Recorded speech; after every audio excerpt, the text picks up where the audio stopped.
breathed a sigh of relief. That's after President Putin dismissed the option of controlling foreign currency flows across the Russian borders. This rumour had been fuelled by the new weakness of the Russian ruble against the dollar and the levels of capital outflow, which are expected to exceed $100 billion in 2014.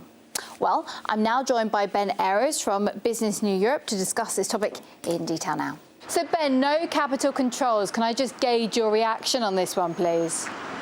It's a good thing. I mean, investors, there was a report by Bloomberg at the start of the week suggesting that the central bank was talking about introducing capital controls, and investors got seriously freaked out.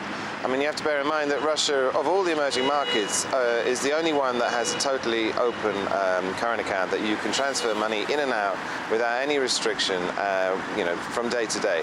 And that's very important for investors, because if they make money, they want to be sure that they take it home.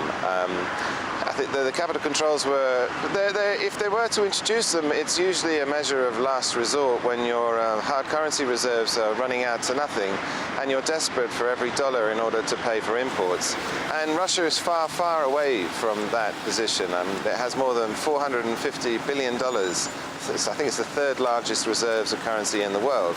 And so there's no need for capital controls. So the central bank is juggling a weak currency and stubbornly high inflation, which has reached a 3-year high now. It does, because it gives, it also acts as a cushion in so much as, if there's shocks or economic pain, then the ruble will devalue, as it has been. I mean, it's lost some 20% of its value over the course of this year.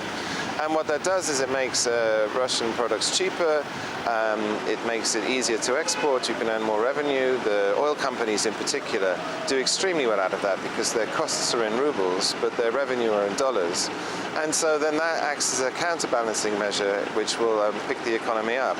And so it means that Russia can absorb this pain much more easily than it could in the past. I mean, in the past we had a fixed exchange rate, and so when financial crises come, they're made that much worse by the fixed exchange rate.